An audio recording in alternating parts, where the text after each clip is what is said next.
Ang seryeng ito ay tungkol sa magkakaibigang sumasabak sa digmaan sa panahon ng pagsalakay ng Aleman sa Unyong Sobyet at nangako na babalik sila pagdating ng Pasko.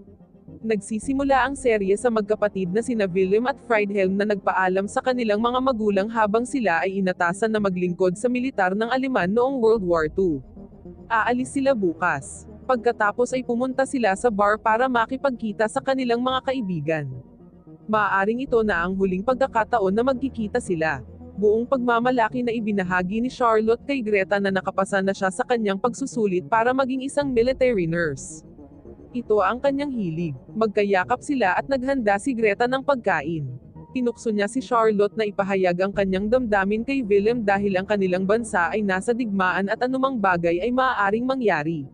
Determinado si Charlotte na maghintay hanggang matapos ang digmaan. Ilang sandali pa ay dumating na ang magkapatid. Dumating din si Victor, isang praktisang Jewish at kasintahan ni Greta, sakay ng bike. Habang sila ay nagsasaya sa loob, isang katok sa pinto ang bumulaga sa kanila. Si Victor ay hindi dapat naroroon sa oras na iyon ng gabi dahil siya ay isang Hudyo. Nagagawa nilang pakiusapan ang opisyal at nailigtas si Victor. Pagkatapos ay kumuha sila ng group picture bago umalis para sa digmaan. Si Teniente William at ang kanyang koponan ay patungo sa Moscow. Si Friedhelm ay nagpapakita ng kaunting interes nang siya ay pinagtatawanan ng kanyang mga kasama dahil hindi niya kayang pumatay ng isang Ruso, at para sa hindi pagpapakita ng tunay na tapang tulad ng iba sa kanila. Nakatanggap si William ng utos mula kay Kapitan Fagel. Nakita nila ang isang hukbo ng kalaban sa isang kalapit na pabrika at si William ang naatasang pumunta doon. Ang pagtatalaga ay nagpapatunay na isang mahirap na utos dahil ang isa sa kanyang mga tauhan, si Scheidt, ay binaril sa leeg at napatay habang si Freitag ay natamaan sa tiyan. Nagagawang isulong ni William ang kanyang posisyon at mahuli ang mga Sobyet. Dahil sa galit, hinaampes ni Schneider ang isa sa mga nahuli na Sobyet gamit ang likurang bahagi ng kanyang baril. Handa na siyang pumatay ngunit pinigilan siya ni William. Ang natitirang mga sundalong Aleman ay nasa bingit din ng pagpatay sa mga bilanggo ngunit iniutos ni William na dalhin sila sa truck sa halip para sa interogasyon. Nasasabik si Charlotte na makapagtrabaho siya malapit sa frontline na nag-aalaga sa mga sugatang sundalong Aleman. Gayunpaman, nabigla siya sa katotohanan sa larangan ng digmaan at sa mga malubhang pinsalang natamo ng mga sundalo. Habang tinutulungan si Dr. John na nagsasagawa ng operasyon sa isang sundalong nasugatan, napailing si Charlotte at nabitawan niya ang scalpel sa sahig. Pagkatapos ay pinalabas siya ng silid. Ibinahagi ni Victor ang kanyang pag-aalala sa kanyang ama dahil maaaring saktan sila ng mga Nazi dahil sa kanilang pananampalataya. Tiniyak sa kanya ng kanyang ama na hindi malilimutan ng mga Aleman na nagsilbi siya sa bansa noong nakaraang digmaan. Tinanong niya si Victor kung bakit nakipagkita pa rin siya kay Greta na alam niyang ipinagbabawal ito. Si William ay nakakuha ng papuri mula sa kanyang kapitan para sa paglilinis ng pabrika. Pagkatapos ay sinabihan siya na ang mga opisyal ng politika, tulad ng isa sa mga nabihag na Sobyet, ay dapat papatayin. Pagkatapos ay nilapitan niya ang bilanggo at inilayo ito sa paningin ng kanyang mga tauhan at binaril ito sa ulo. Sinabi ni Victor kay Greta ang tungkol sa isang alingawngaw na ang mga Hudyo ay ipinadala sa silangan, ito ang lokasyon kung saan itinayo ang mga kampong konsentrasyon. Pumunta si Victor sa Embahada ng Amerika ngunit wala pang puwang sa ngayon para humingi siya ng asylum. Alam ni Greta na kailangan niyang gumawa ng isang bagay upang matulungan siya. Sinabihan si Charlotte ng kanyang kapwa nurse na ayaw ni Dr. John sa kanya at binigyan siya ng ibang gawain na dapat gawin. Pagkatapos ay pumili si Shen ng isang Ukrainian assistant na nagngangalang Lilja upang tulungan siya. Habang tinutulungan niya si Lilja na ibalik ang na-dislocate na balikat ng isang sundalo, pinuri ni Dr. John si Charlotte at pinabalik na siya sa kanyang trabaho. Hinarap ni Victor ang kanyang ama dahil naniniwala pa rin siya na nasa panganib ang kanilang buhay. Alam niyang hindi naligtas ang pagiging Hudyo sa panahong ito. Ang tanging pag-asa nila ay makaalis sa bansa sa lalong madaling panahon. Habang nagsasagawa ng cleansing operation ng intelligence service, napansin ni Friedhelm na ang isa sa mga sundalo ay hawak ang isang batang babae. Hiniling niya sa kanya na palayain siya dahil malinaw na siya ay isang sibilyan. Utos ni William na palayain ang dalaga. Pumagitna ang major at hiniling sa sundalo na palayain siya. Sa kanilang pagtataka, binaril ng major ang maliit na babae sa ulo. Siya ay nagsasabi ng isang salita na ang mga Hudyo ay hindi na itinuturing na mga sibilyan. Si Willem ay pinagalitan ng kanyang kapitan dahil sa insidente na nangyari sa intelligence service kanina. Sinabihan siya ng kanyang kapitan na ibang digmaan ang kanilang nilalabanan ngayon ayon sa utos ni Hitler. Ang mga Hudyo ay itinuturing na ngayon na mga kalaban. Inilalagay ni Friedhelm sa panganib ang buhay ng kanyang mga kasama nang tumanggi siyang patayin ang kanyang sigarilyo habang nagpapatrolya ang isang eroplanong Ruso. Sila ay binomba ngunit nakaligtas. Kinabukasan, si Friedhelm ay binugbog ng kanyang mga kapwa-sundalo at dinala sa sick bay kung saan nakatalaga si Charlotte. Habang inutusan ng mga medikal na kawani na lumipat, dumating ang pangkat ni Willem upang i-escort sila. Pagkatapos ay makikita ni Charlotte si Willem sa unang pagkakataon mula noong huli nilang pagkikita. Ipinaalala niya sa kanya ang kanilang pangako na magpapasko sila sa Berlin. Sinabihan si Greta ni Gestapo Major na kung siya ay makipagrelasyon sa isang Hudyo ay hindi na siya pinapayagang mang-ibang bansa. Binabalaan din siya ng Major na ang pakikipag-date sa isang Hudyo ay isang kahihiyan sa kanilang lahi.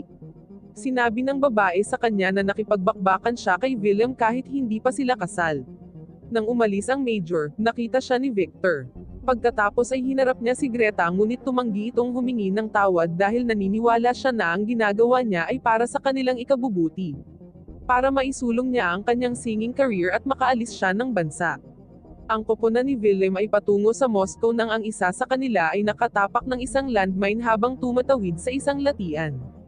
Habang umaatras ang lahat, hinawakan niya si Friedhelm at hiniling na kumustahin ang kanyang kapatid. Ilang sandali pa, sumabog ang landmine. Upang hindi na malagasan ang mga sundalong Aleman, ang mga magsasaka ng Russia ay pinilit na maglakad sa unahan nila.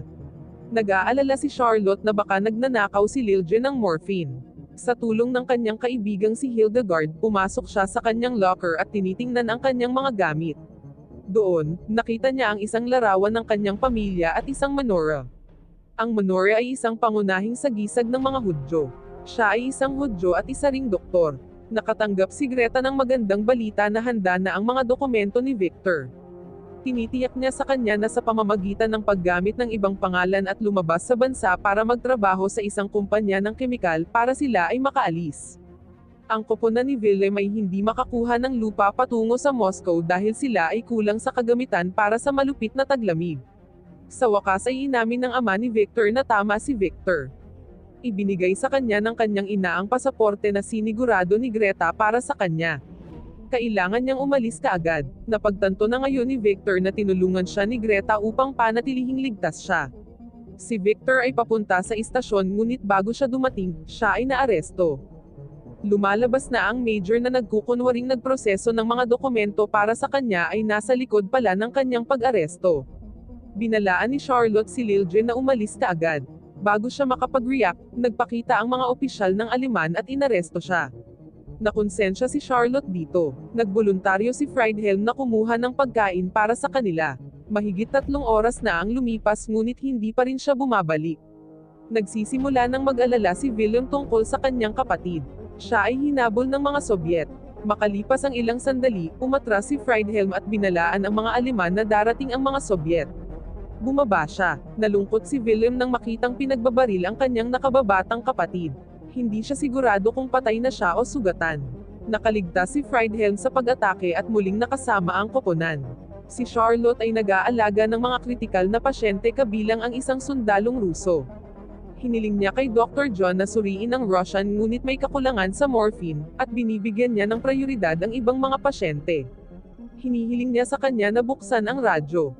Nakikinig sila ng isang magandang kanta nang hindi nila alam na si Greta ang kumakanta nito. Gumagawa siya ng pangalan para sa kanyang sarili at kasama pa rin niya si Gestapo Lieutenant Colonel. Nakipagkaibigan si Charlotte sa isang sundalong Aleman na nasugatan sa mata. Ipinagtapat niya na ang kanyang koponan ang namamahala sa pagpatay sa mga Hudyo kabilang ang mga kababaihan. Nag-aalala si Charlotte sa magiging kapalaran ni Lilje. Pakiramdam niya ay kasalanan niya kung bakit hinuli si Lilje. Nagsisimula ng magselos si Greta sa asawa ng Tenyente Koronel, dahil ibinigay niya ang kanyang katawan sa koronel dahil sa pangako nito na pupunta sila sa isang paglilibot upang magtanghal. Nasasabik din siya sa paniniwalang nakarating na si Victor sa France. Naputol ang kanyang pananibik nang sinabi ng koronel na pumunta si Victor sa Russia para sumali sa militar. Bago pumunta sa airport, dumaan siya sa lugar ni Victor upang tingnan ang kanyang mga magulang. Ang bahay ay inookupahan na ngayon ng ibang tao dahil inalis na ang mga Hudyo sa lungsod. Si Victor ay dinadala sa isang tren patungo sa isang kampong piitan kasama ng iba pang mga Hudyo. Hindi sila sigurado kung ano ang naghihintay sa kanila. Isang bilanggo na nagngangalang Alina ang nagsimulang basagin ang sahig na gawa sa kahoy at sinundan ng iba kabilang si Victor. Nagtagumpay sina Alina at Victor na makatakas ngunit hinabol sila ng mga Sobyet. Si Alina ay nagkaroon ng masamang sugat sa kanyang binti. Si Victor, gamit ang kanyang kaalaman bilang isang mananahi, ay tinatahi ang kanyang sugat. Sinabihan si Willem ng kanyang kapitan na isang sikat na mga awit ang gaganap ngayong gabi. Ito ay isang karapat-dapat na pahinga bago maglunsad ng pag-atake sa Russia bukas. Naghanda sila ng ilang linggo para sa sandaling ito habang dumaranas sila ng mga pag-urong sa mga nakaraang labanan. Malapit na sana sila sa Moscow ngunit itinulak sila pabalik sa mahigit 500 kilometro ang layo. Si Greta ay gumawa ng isang nakamamanghang pagganap sa harap ng mga sundalo. Pagbalik niya sa kanyang silid, muli niyang nakasama sina Willem, Friedhelm at Charlotte. Maikli lang ang selebrasyon dahil kailangan ni Greta na magtanghal sa isang pribadong party.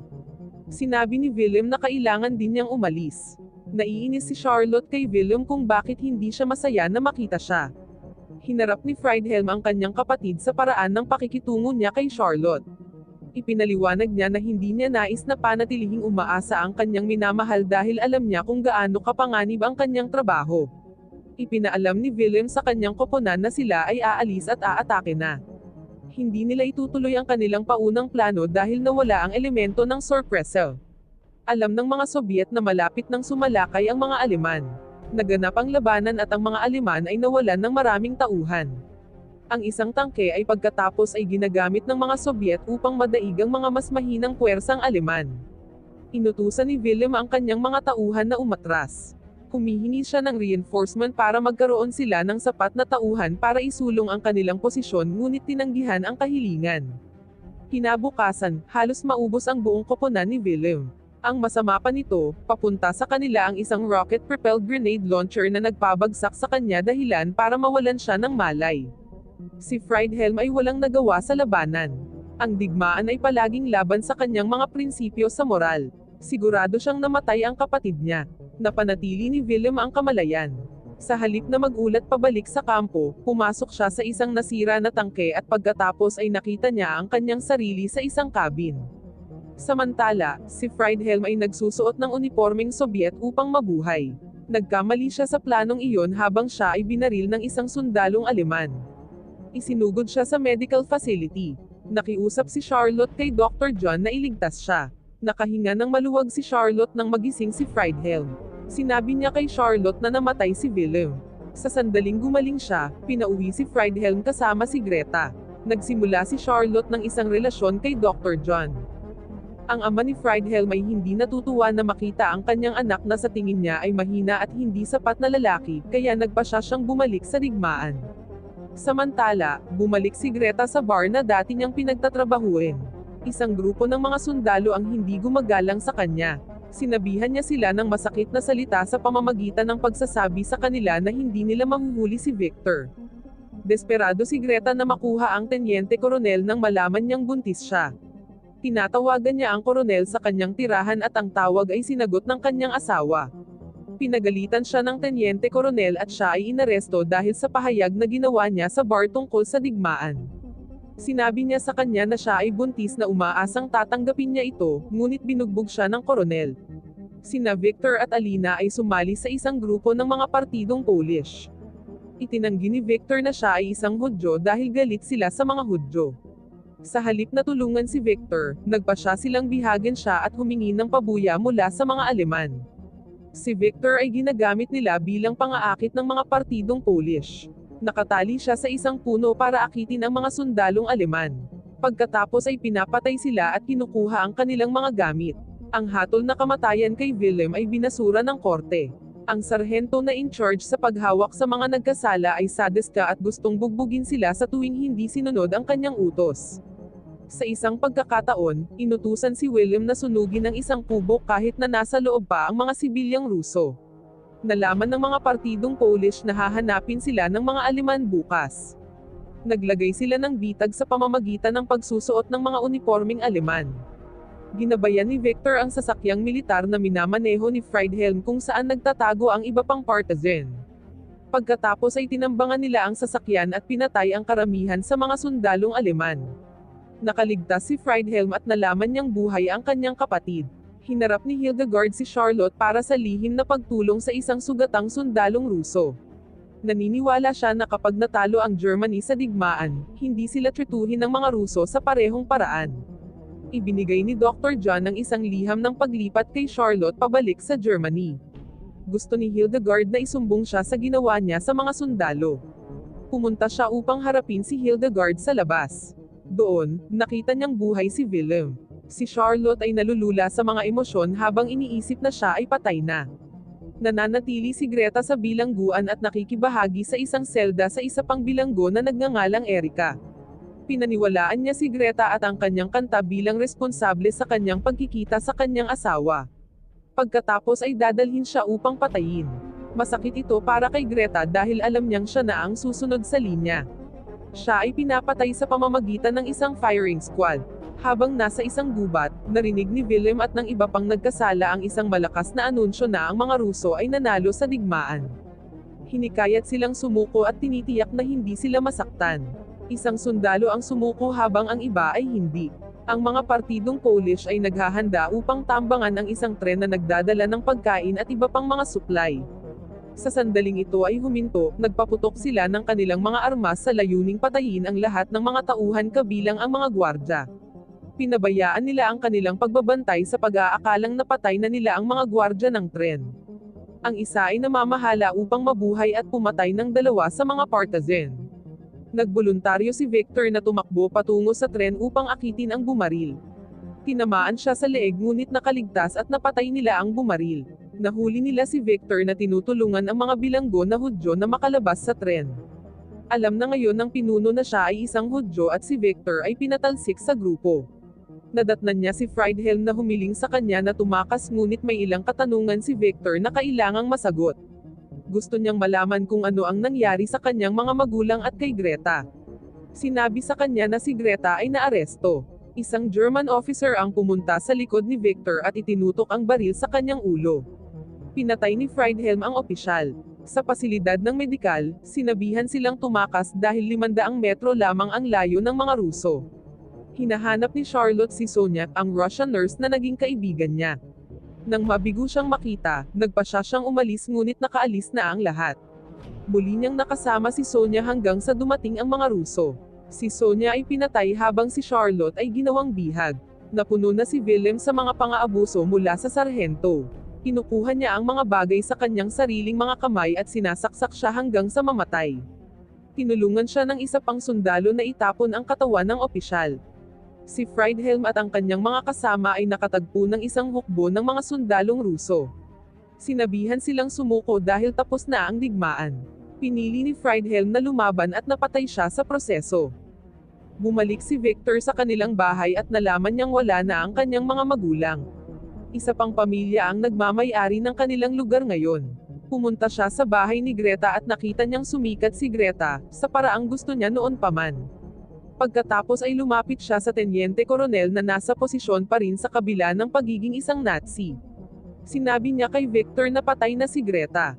Pumunta siya sa bar kung saan siya nakipagkita sa kanyang mga kaibigan 4 na taon na ang nakakaraan. Ang lugar ay halos hindi nakikilala bilang resulta ng digmaan. Sumama si Wilhelm at pagkatapos ay lumitaw din si Charlotte. Nagiinuman sila at inaalala ang huling sandali na magkasama silang lahat. Wow naman! Doon nagtatapos ang pelikula mga idolo, salamat sa inyong panonood.